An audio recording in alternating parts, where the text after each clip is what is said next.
This episode is brought to you by CVS. Whether it's starting the day with a vitamin or ending it with a skin routine, CVS is here to help you celebrate your wellness wins and save big. Discover low prices on wellness products from brands like Listerine, ZzzQuil, Nature's Bounty, Colgate, Neutrogena, and Nature Made. Plus, get $10 extra bucks rewards when you spend $30. Celebrate every wellness win with CVS. Visit cvs.com/wellnesswins for details. This is Optimal Relationships Daily, episode 1602, Love versus Attachment, by Tonya Lester of TonyaLester.com.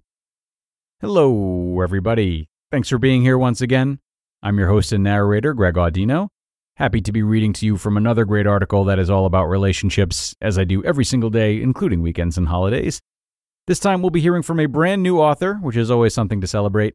Let's welcome Tonya Lester as we give her work the floor now and optimize your life. Love versus Attachment, by Tonya Lester of TonyaLester.com. Advice columns are rife with examples of people who tolerate seemingly intolerable relationships. Many seem to follow a formula. He does, name terrible thing, but we really love each other and we want to make it work. This isn't love. This is an unhealthy attachment. The word attachment comes from the old French word attacher, meaning to fix or to fasten. Emotionally, when we fall in love, we fix on another person, and separating or unfastening from them feels terrible. Yet sometimes breaking the attachment is what we need to do to be happy and healthy. Unhealthy attachments are based in fear, not emotional generosity. You know the relationship is not good, but you feel helpless to change it. You can see that the relationship doesn't bring out the best in yourself or the other person, but leaving feels terrifying. Unhealthily attached relationships are like two people who are suctioned together. The people around you might clearly see that you're trapped, but the suction seemingly won't budge. Attachment occurs in any relationship of some length where there is an intensity of feeling, and where our emotional needs are, at least for a short time, met.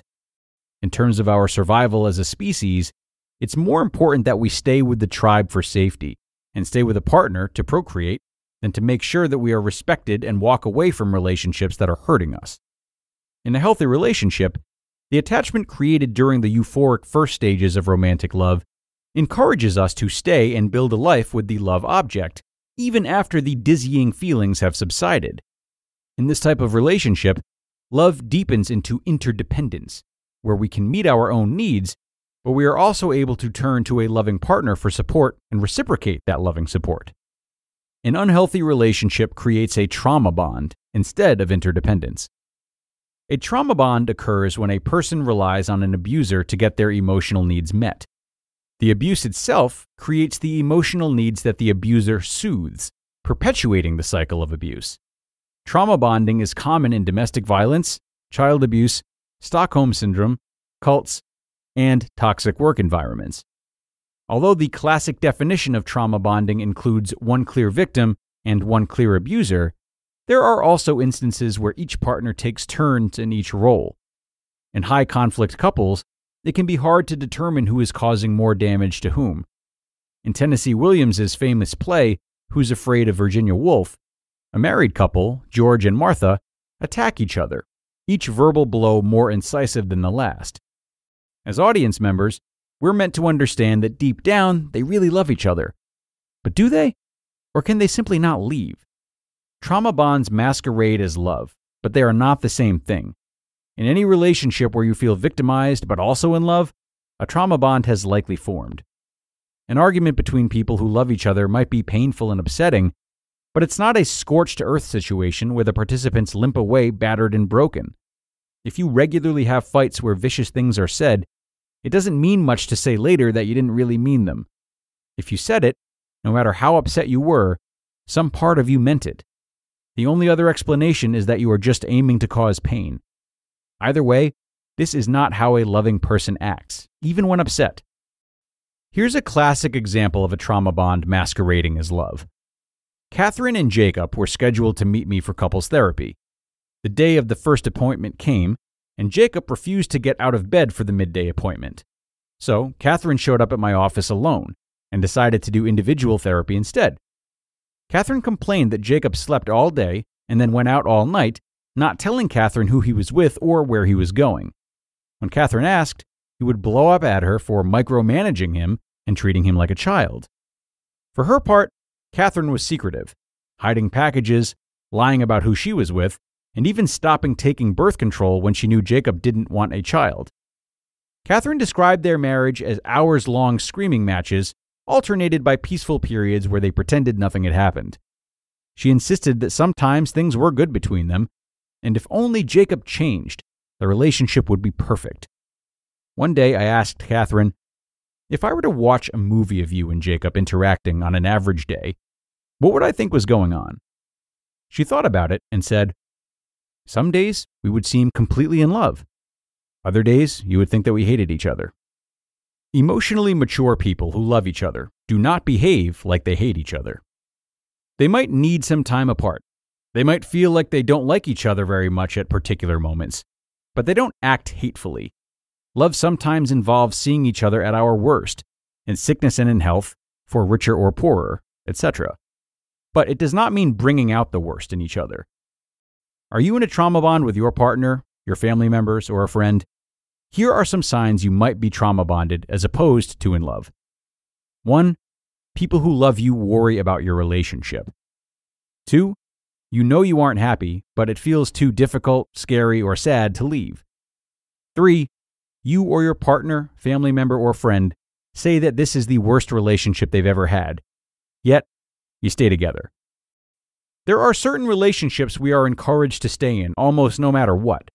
It's very hard for people who have not experienced abuse or neglect to understand why anyone would estrange themselves from their parents, for example.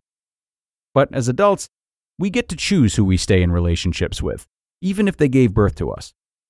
Love is active and actionable. If someone says they love you, but acts in a cruel or demeaning manner, what does love even mean? What does it matter if someone loves you if their daily actions tell a different story? Finding the love in your relationship shouldn't be like searching for a needle in the haystack. It should be the whole haystack. You just listened to the post titled Love versus Attachment by Tonya Lester of TonyaLester.com. And thanks a lot to Tonya, who is an LCSW, or Licensed Clinical Social Worker, practicing in Brooklyn, New York. Really great article from Tonya today, full of a lot of great information. And I enjoyed that last thought in particular, instilling the idea that love is active and actionable. This is an idea that really holds true in so many ways, and sometimes can be a great way to remind our partners of love even when we have hit a rough patch. For example, even if there's been a disagreement or tension for some reason, we can still choose love by making our partner's favorite breakfast the next morning, or helping them on a project that we told them we would help them out with. Sometimes if we don't have the words quite yet, keeping loving actions like these consistent can really remind you of the foundation that's there and keep you turning towards your partner until you're able to verbally work through your differences. And note that not only is this the opposite of cruel or demeaning actions like Tonya mentioned, but it's also the opposite of actions like indifference or a lack of action, if you will. Sort of coasting through and not being fully present with your partner, even if you aren't being cruel. This is not healthy either, though for people who have been in and around groups with more volatility, it could feel that way. So, some things to think about as we wrap up today, and thank Tonya once again for her work and for joining our list of authors. I hope you've enjoyed this article as much as I did, and I hope to see you again tomorrow for another one. That's where your optimal life awaits.